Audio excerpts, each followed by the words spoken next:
Coach, I'm sure you heard of the passing of Steve Taneyhill earlier this morning, and I was just curious, if you could comment on his impact on football, specifically here in the upstate, and just college football as a whole. Yeah, I appreciate you reminding me of that. I actually got a text this morning from Hunter Helms' dad. He texted me, and I just couldn't believe that. I mean, we're not that far apart in age. I think he was 52.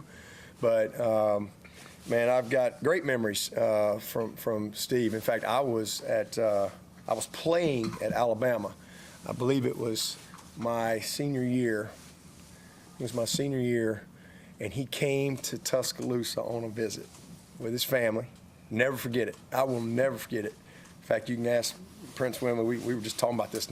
We were just talking about this probably, it was before the South Carolina game.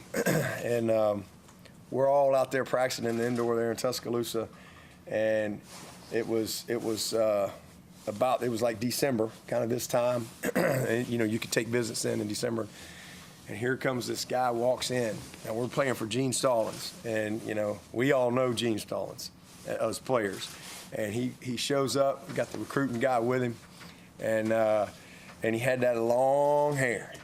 He had that long hair and all that swag, and we all were in there going, oh yeah, we ain't getting him. Like we like knew right there, like, yeah, we ain't getting him. And and sure enough, we didn't.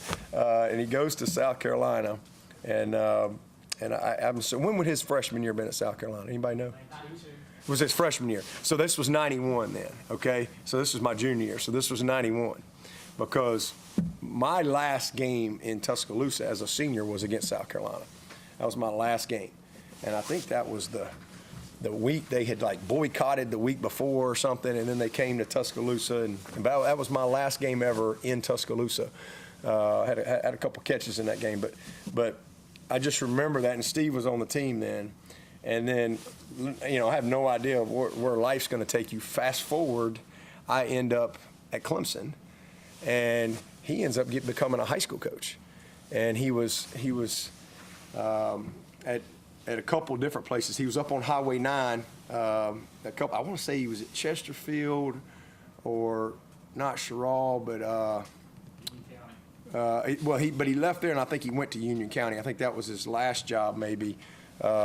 But he had a couple jobs. He's a state championship coach. He was Gaines Adams' coach when he got into coaching. He was coaching like 8-man football, and he coached Gaines Adams. And he's one of the main reasons, you know, that we got Gaines Adams, because he reached out and you know, helped get him here. But my point is as an assistant, I started going out on the road recruiting for Clemson, and he was a high school coach. So I got to know him. And I really like Steve. I mean, he's a really good guy, huge personality, very, very good football coach. And man, I